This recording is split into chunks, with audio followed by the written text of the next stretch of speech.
طبعا من اهم الحاجات اللي الواحد لازم يحافظ عليها ان هو يعرف نفسه. يعرف نفسه بمعنى ايه؟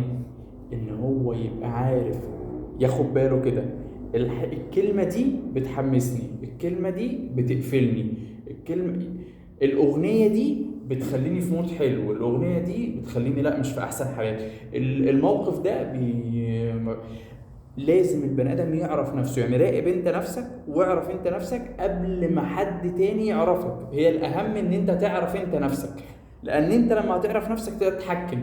انا بقى اعمل ايه علشان ابقى، حط في السيتويشن دي.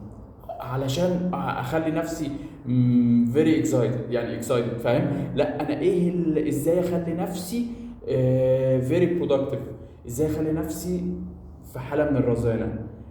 اعرف نفسي، اعرف ايه التريجرز بتاعتي، اعرف افهم دنيتي ازاي، ايه اللي بيحركني من جوه. ما بقاش مستقبل فقط. انا مستقبل طبيعي ومرسل، لكن وانا بستقبل كده اركز في اللي بستقبله، رد فعلي عليه ايه، انا مين، انا ازاي، انا ليه. فاهم قصدي؟ ويلا بينا.